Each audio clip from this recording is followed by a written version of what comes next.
I'm Dr. Anshu. Today we will discuss about uh, group discussion. What is group discussion? What are the benefits of enhancing group discussion skills?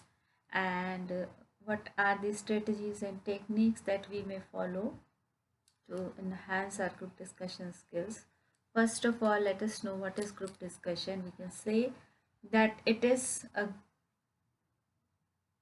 collection of individuals who have regular contact and even we can say frequent interaction and who work together to achieve a common set of goals, then we can say it is a group discussion.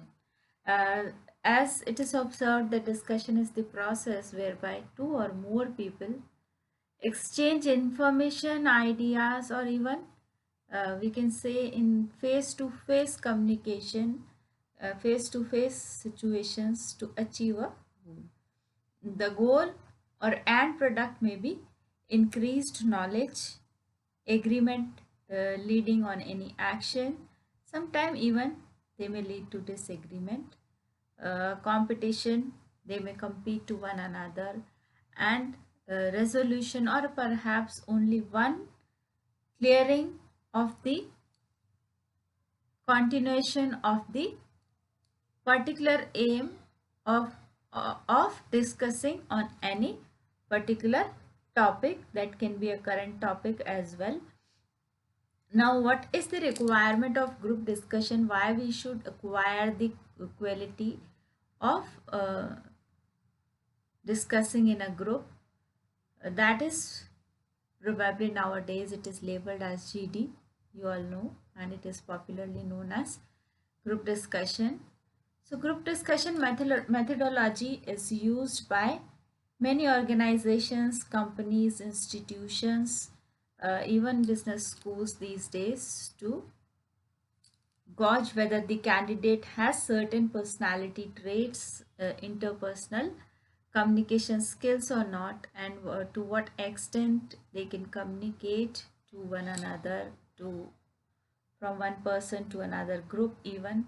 So they check the confidence level in public speaking. The team spirit also is assessed through group discussion skills, some leadership qualities, and the social behavior and problem solving skills are also assessed on the basis of group discussion.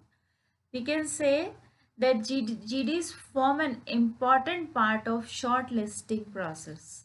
Once if you are willing to be shortlisted by any interviewee, in that case you need to you need to enhance your group discussion skills for recruitment or admission in any company or in any institution. You can say nowadays group discussion is really essential, and you need to enhance your group discussion skills once if you wish to uh, be selected in any of the institution, or you can say that in any of the company organization. If you wish to uh, acquire any position also, even in that case you need to enhance your you need to enhance your group discussion skills. So today we will discuss in detail all these techniques of enhancing your group discussion skills. First of all, we'll know what is group discussion, and even some techniques and strategies also we'll be aware of in today's session. Group discussion nowadays is a modern method of assessment, and everyone is assessed on the basis of group discussion skills that they may have. We can say that it is both a technique and an art, and even a comprehensive tool to judge the worthiness of the student and his appropriateness for the job. So if a person is appropriate for a job or not, it can be assessed on the basis of group discussion skills. There are many skills that are nowadays required by the companies. So if they wish to keep those type of skills, then they always rely on group discussion. Generally, the discussion takes place among a group of 8 to 12 members who will express their views freely and frankly in a friendly manner on any current issue that is provided by them, and the abilities of the members of the group are measured within a time limit of 20 to approximate 30 minutes. Group discussion is really important round for any type of selection process, and it really brings, it really assesses the qualities of any person, whosoever it may be, or whosoever has come for selection criteria.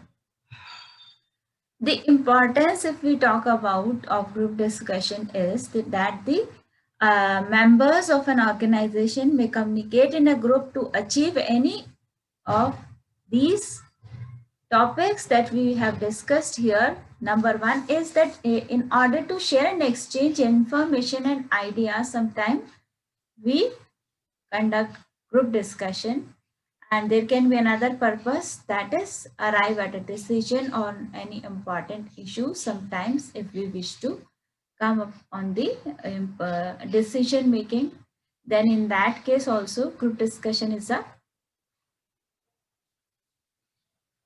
better criteria of coming upon any decision. You can also discuss issues for the benefit of large audience as well. Everyone cannot discuss, and even they cannot come on the stage, and they may not be having the quality of speaking in front of public. So in that case, some people may discuss on their part, and sometime if we wish to solve the problem concerning the organization as a whole, even then the group discussion is a better option. We shall always proceed with this.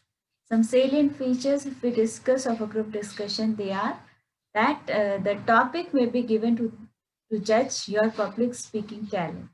So whatever the topic is provided to you, it is not, they are not willing to know on which side you are, what,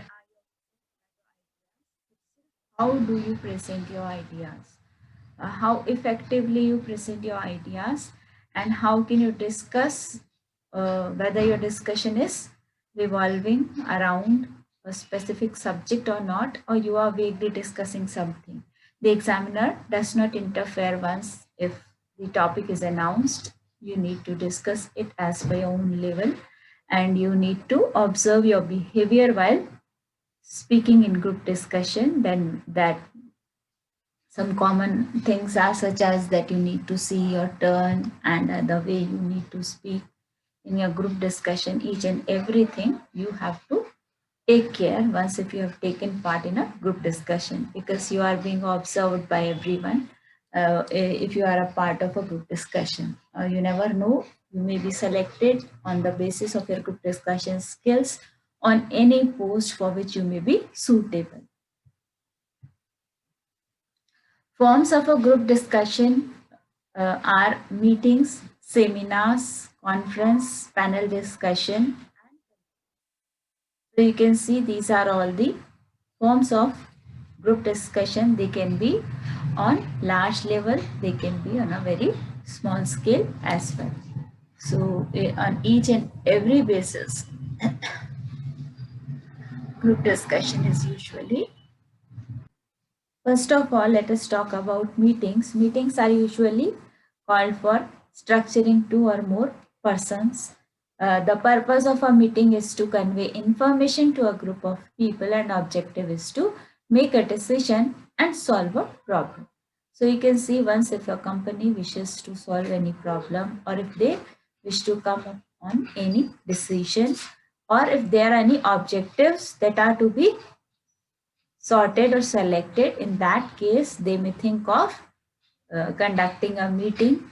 So this is also one of the type of group discussion. Here also you can see in the picture as well, when a meeting is conducted, a you can see the friendly environment, and each and everyone is projecting, or each and everyone is free to deliver his own idea, but there is always a standard, always a manner in which you should present your group discussion skills, or you should present your own ideas.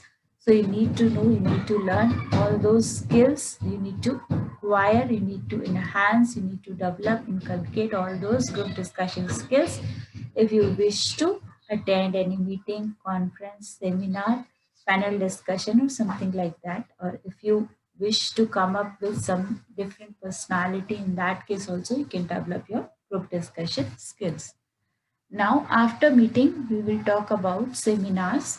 Seminars you must have observed in the higher education. To conduct a seminar, a small group of experts or well-informed person are present, and they are conducting the seminars pertaining to particular subject. Seminars are academic in nature, so they always give you some information related to your academic career. They are always associated with certain subject. So here close interaction with speakers always take place. So you can ask questions to those who are the expert of that particular area. So in the seminar also you may see that this is also a part of group discussion, or a type of group discussion, and where some experts, small, or even you can say a small group of experts, they are the well informed people and they know everything very well, and they always conduct seminars just to provide some academic information to the audience. After seminar, we will discuss about conferences. Conferences are arranged for a wide range of activities. So here the main purpose is to confer with people having similar interest. So you may see that the seminars are conducted in the various streams. If they are related to the sciences stream, if they are related to history, if they are related to any other subject, even then you may find, although every stream is conducting their own conferences just to provide, just to confer the knowledge pertaining to that particular subject in which that particular group is interested. So after conferences, we shall talk about convention. Conventions are formal type of communication. You can see here sharing of views are done on issues that are associated with a particular profession. So these are also pertaining to the profession. So they may differ in their course of action as per the profession is concerned. So as you may have observed that today we have discussed about the different types of group discussion skills, and in the upcoming session we will discuss about some more features and some skills and techniques, the way in which we can proceed further just to enhance our group discussion skills.